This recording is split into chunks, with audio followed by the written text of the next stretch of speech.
Hello students, illustration number 35. First of all આપણે illustration 35ની જે રકમ છે એ ડિટેલમાં સમજવાની છે. તો તમને આપેલું છે 2 cities A and B of different states have rains on 60% and 75% days respectively during the monsoon. એટલે મોન્સૂનના દિવસોમાં બે સિટી આપેલા છે, ડિફરન્ટ બે સિટી.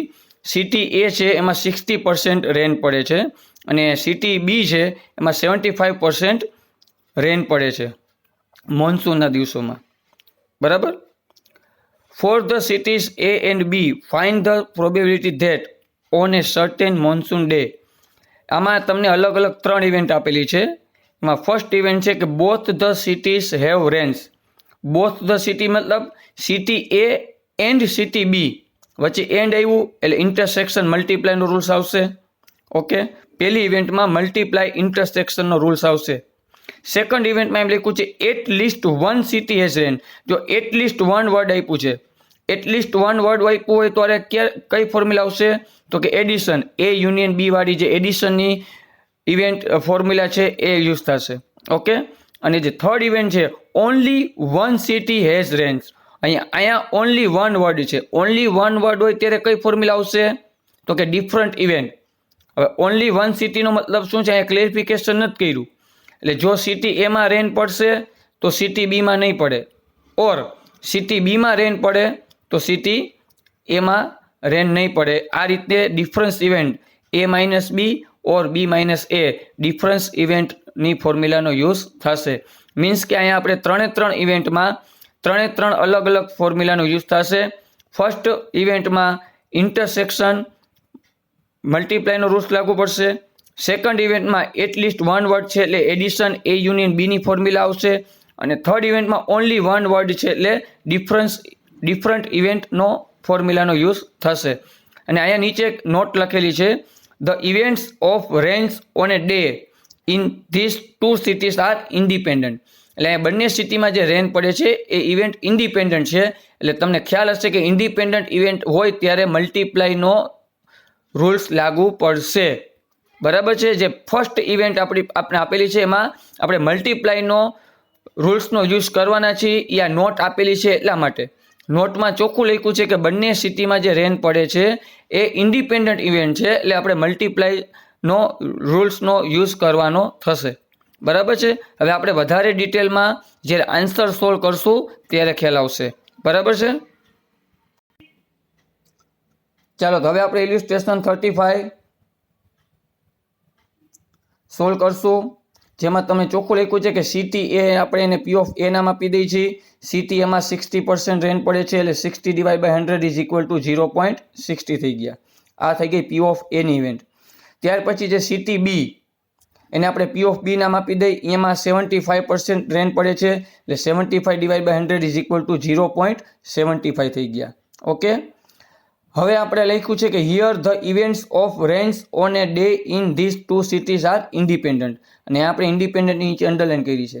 તમને જે ક્વેશ્ચનમાં નોટ આપેલી હતી એ નોટ આપણે લખી છે કે અહીંયા જે A અને B ઇવેન્ટ આપેલી છે એ ઇન્ડિપેન્ડન્ટ ઇવેન્ટ છે એટલે આપણે મલ્ટીપ્લાયનો રૂલ્સ યુઝ કરી શકીએ છીએ. હવે આપણે 1 by 1 એક ઇવેન્ટ જોતા જેમાં ફર્સ્ટ ઇવેન્ટ છે કે બોથ ધ સિટીઝ હેવ રેન. એટલે બંને સિટીમાં રેન પડે. સિટી એમાંય પડે એન્ડ સિટી બીમાંય પડે. એન્ડ વર્ડ આવ્યો એટલે ઇન્ટરસેક્શનનો રૂલ્સ લાગુ પડશે મલ્ટીપ્લાયનો. એટલે એના માટે કઈ ફોર્મ્યુલા હતી? મલ્ટીપ્લિકેશનની formula P of A intersection B is equal to P of A into P of B. Okay, P of A કેટલું આપ્યું છે? તો જો અહીંયા લખ્યું છે ઉપર 0.60 છે ઇન્ટુ P of B નો આન્સર કેટલો છે? 0.75. બેનો આપણે મલ્ટીપ્લાય કરશું. 0.60 અને 0.75 નો મલ્ટીપ્લાય કરશું એટલે આન્સર આવશે 0.45. આપણી પહેલી ઇવેન્ટ છે એનો આન્સર મળ્યો. હવે સેકન્ડ ઇવેન્ટ આપી છે તમને, એમાં લખ્યું છે at least one city has rains. જો અહીંયા એટ લીસ્ટ વનની નીચે અંડરલાઈન કર્યું છે. એટ લીસ્ટ વન વર્ડ આવે ત્યારે આપણે addition rule A union B addition રૂલ્સનો ઉપયોગ થશે. તો અહીંયા આપણે એડિશનની ફોર્મ્યુલા મૂકેલી છે. P of A union B is equal to P of A plus P of B minus P of A intersection B. P of A કેટલું છે તો 0.60 પ્લસ પી ઓફ બી કેટલું છે તો 0.75 minus P of A intersection B આપણે પહેલી ઇવેન્ટમાં જે ફાઇન્ડ કર્યું એ આન્સર મૂકી દેવાનો 0.45. હવે આપણે એનું કેલ્ક્યુલેશન કરશું, પેલા બેનો ટોટલ કરશો ને એમાંથી 0.45 માઇનસ કરશો કેલ્ક્યુલેટરથી, એટલે આપણો ફાઇનલ આન્સર આવશે 0.9. આ થયો આપણો સેકન્ડ ઇવેન્ટનો આન્સર. હવે થર્ડ ઇવેન્ટ આપી છે તમને, only one city has range means એનો મતલબ એવો થાય, ઓનલી વન વર્ડ આપ્યો છે. ઓનલી વન વર્ડ ક્યારે આવશે? જ્યારે ડિફરન્ટ ઇવેન્ટ લાગુ પડશે ત્યારે. એનો મતલબ એવો કે સિટી એમાં રેન પડે તો સિટી બીમાં ન પડે, ઓર સિટી બીમાં ઇવેન્ટ રેન પડે તો સિટી એમાં રેન ન પડે. એટલે અહીંયા ડિફરન્ટ ઇવેન્ટ આવશે. પેલી કઈ ઇવેન્ટ આવશે? P of A minus B plus P of B minus A. હવે બેની ફોર્મ્યુલા તમને યાદ જ હશે. પી ઓફ એ માઇનસ બીની ફોર્મ્યુલા આપણે નીચે લખેલી છે, બ્રેકેટમાં P of A minus P of A intersection B plus P of B minus એની ફોર્મ્યુલા છે બ્રેકેટમાં P of B minus P of A intersection B. હવે આપણી પાસે અહીંયા બધું અવેલેબલ છે.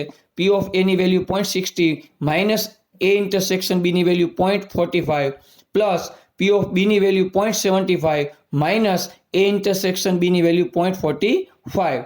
હવે આપણે 0.60 માંથી પહેલા 0.45 માઇનસ કરશો એટલે આન્સર આવશે 0.15 પ્લસ 0.75 માંથી 0.45 માઇનસ કરશો એટલે આન્સર આવશે 0.30.